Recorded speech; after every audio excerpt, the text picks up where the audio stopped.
महिलाओं के साथ बलात्कार की वजह उनके छोटे छोटे कपड़े हैं। अगर वो डिसेंट कपड़े पहने तो उन्हें लड़के गलत निगाह से नहीं देखेंगे। एक मुख्यमंत्री जिसके राज्य की महिलाएं दुनिया भर में भारत का झंडा गाड़कर आ चुकी हों, वो मुख्यमंत्री बलात्कार जैसे संगीन मुद्दे पर तंज कसते हुए आगे कहते हैं, अगर महिलाएं स्वतंत्रता चाहती हैं तो वे नंगी होकर क्यों नहीं घूमती। स्वतंत्रता सीमित होनी चाहिए। और 80 से 90% बलात्कार के मामलों में लड़का लड़की एक दूसरे को लंबे समय से अच्छी तरह से जानते हैं और एक दिन दोनों में किसी बात पर विवाद हो जाता है तो लड़की FIR दर्ज करा देती है कि हमारा बलात्कार किया गया है। अपने चुनावी प्रचार के दौरान 2014 और 2018 में ये बयान हरियाणा के पूर्व मुख्यमंत्री मनोहर लाल खट्टर के द्वारा दिए गए।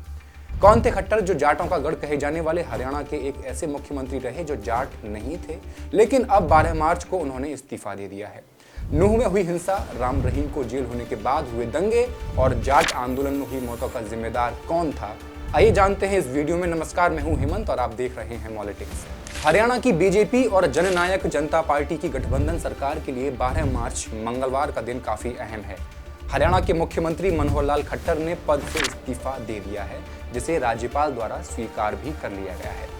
कारण जो भी हो, लेकिन कयास ये लगाए जा रहे हैं कि ये पूरा प्रपंच हरियाणा के जाटों के अलावा बाकी OBC वोटों को समेटने के लिए किया गया है। बीजेपी ने अपने दल का नेता और नए मुख्यमंत्री के तौर पर नायाब सैनी को चुना है।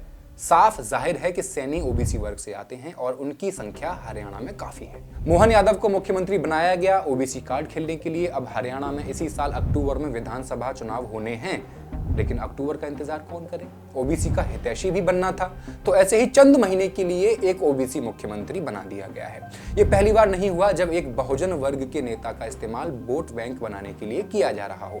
नीतीश कुमार, मोहन यादव, शिवराज सिंह चौहान, जीतन राम मांझी और रामदास अठावले जैसे अनेकों इसके उदाहरण हैं। बात लेकिन आज खट्टर साहब की और उनके पिछले कार्यकालों में हुई कुछ जरूरी घटनाओं की। डेरा सच्चा सौदा का मामला हो, जाट आरक्षण का मुद्दा हो या फिर संत रामपाल का, तीनों ही मामलों में कुछ बातें कॉमन हैं। इन मामलों में भीड़ इकट्ठी हुई और सरकार ने हो ही ली। जाट आंदोलन से पहले जाट नेताओं ने भाषणों में साफ कर दिया था कि हम दिल्ली का पानी, दूध और सब्जियां रोक देंगे। सब कुछ साफ दिख रहा था कि क्या होने जा रहा है, मगर सब होने दिया गया। डेरा सच्चा सौदा वाले मामले में जब लोग इकट्ठे हो रहे थे तो कह रहे थे कि हम गुरुजी के दर्शन करने जा रहे हैं। किसी को दर्शन करना है तो वो पंचकुला क्यों आएगा?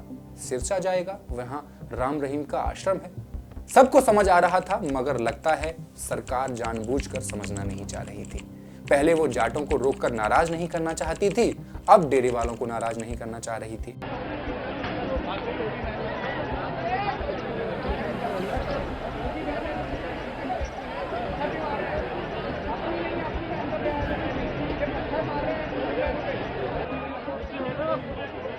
आज से 10 साल पीछे चलें तो 2014 के चुनाव में डेरे के प्रभाव वाले क्षेत्र में बीजेपी को काफी सीटें मिली हैं। सिरसा के अलावा हरियाणा के कई जिलों में डेरा समर्थकों का असर देखने को मिलता है।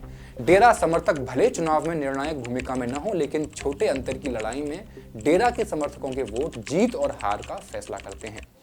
हरियाणा की डबल इंजन की सरकार ने भी किसान की आय दोगुना करने का वादा किया, जिसे किसान आंदोलन 2.0 में हम सब ने देखा कि किस तरह हरियाणा का प्रशासन किसानों के साथ पेश आया और क्या क्या इंतजाम खट्टर सरकार ने किसानों को रोकने के लिए किए। किसान विरोधी होने के साथ साथ खट्टर सरकार पर महिलाओं के खिलाफ ऊल जुलूल बोलने के आरोप भी लगते रहे। महिला पहलवान अपने साथ हुए शोषण के इसलिए इंसाफ की गुहार लगाती रही, मगर खट्टर साहब चुप ही बने रहे। नूह मामलों में भी खट्टर पर आरोप लगते रहे। वो हिंसा रोकी जा सकती थी और रोकी जानी चाहिए थी, लेकिन खट्टर का बयान था, हम हर किसी को सुरक्षा नहीं दे सकते हैं। नूर दरअसल हरियाणा और राजस्थान के कुछ इलाकों को मिलाकर बने मेवात रीजन में आता है। 2011 की जनगणना के मुताबिक यहाँ की आबादी तकरीबन 11 लाख है। इसमें 80% मुस्लिम है। यहाँ के पिछड़ेपन की बात करेंगे तो आप 1947 से भी तुलना कर सकते हैं, क्योंकि आज़ादी के बाद से देश तो आगे बढ़ गया, लेकिन शायद मेवात वहीं ठहर गया।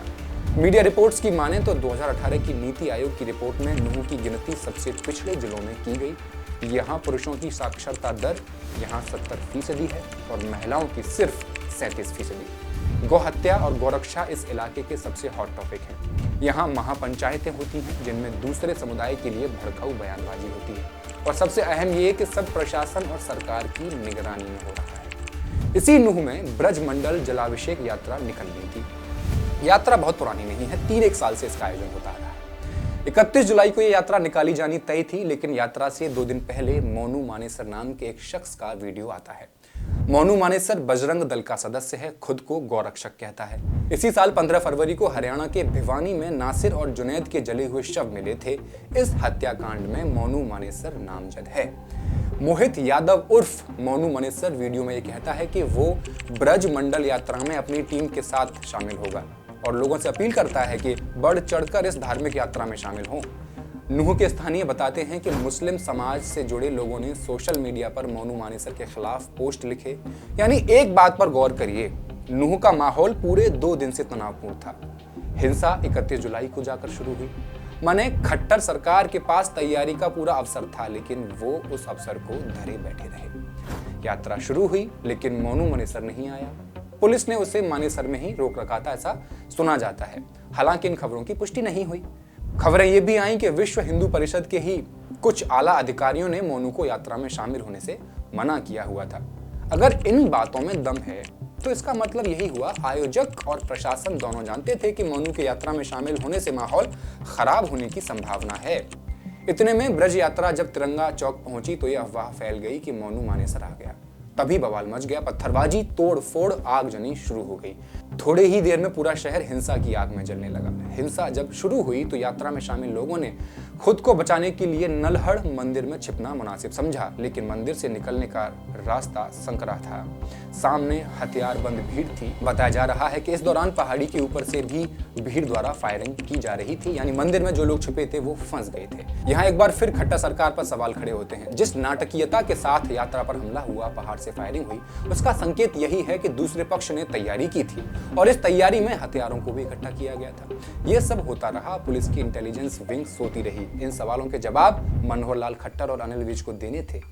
इस तरह के सवालों की हमारे पास लंबी सूची है, जिन मौकों पर खट्टर एक मुख्यमंत्री के तौर पर पिछड़ गए। खट्टर के शुरुआती जीवन पर एक टाइमलाइन के जरिए प्रकाश डालें तो साल 1977 मनोहर लाल खट्टर 24 साल की उम्र में राष्ट्रीय स्वयंसेवक संघ में शामिल होते हैं। 3 साल तक स्वयंसेवक बने रहने के बाद वो आरएसएस के पूर्णकालिक प्रचारक बना दिए जाते हैं और 14 साल तक इसी पद पर काम करते हैं। 1994 में भाजपा में शामिल हो जाते हैं और उन्हें हरियाणा में संगठन मंत्री बना दिया जाता है। साल 2000 खट्टर को हरियाणा में भाजपा के संगठनात्मक महासचिव के रूप में नियुक्त कर दिया जाता है। साल 2014 में विधानसभा चुनाव में एक वक्त पर नरेंद्र मोदी के साथ एक ही कमरे में रहे खट्टर को करनाल सीट से चुनाव लड़वाया जाता है। यहां से जीतकर 26 अक्टूबर 2014 को हरियाणा के मुख्यमंत्री के रूप में खट्टर शपथ ले लेते हैं। उन्हें लोकसभा चुनाव के लिए भाजपा की हरियाणा चुनाव अभियान समिति का अध्यक्ष नियुक्त कर दिया जाता है। 90 सदस्यों वाली हरियाणा विधानसभा में बहुमत का आंकड़ा 46 है। बीजेपी के पास 41 विधायक हैं, निर्दलीय 6 जो बीजेपी के साथ हैं। हरियाणा लोकहित पार्टी की एक सीट गोपालकांडा का बीजेपी को समर्थन है। वहीं खबर यह है कि जेजेपी के साथ बीजेपी की सरकार गठबंधन में थी, लेकिन अब जेजेपी ने गठबंधन वापस ले लिया है। वजह बताई गई है कि जेजेपी की तरफ से 2-3 सीट लोकसभा के लिए मांगी गई थी, जिस पर बात बिगड़ गई। जेजेपी के पास 10 सीटें हैं। एक निर्दलीय बलराज कुंडू कांग्रेस के साथ हैं। इंडियन नेशनल लोकदल की एक सीट अभय चौटाला भी कांग्रेस के साथ है। वहीं कांग्रेस की भी 30 सीटें हैं। ऐसे में ताजा आंकड़ा यह है कि बीजेपी के समर्थन में जेजेपी के हट जाने के बाद भी 48 का आंकड़ा है और विपक्ष के पास बाकी 42 सीटें हैं। ऐसे में देखना होगा आगे क्या कुछ और हो सकता है। वीडियो पसंद आया हो तो शेयर करें। शुक्रिया।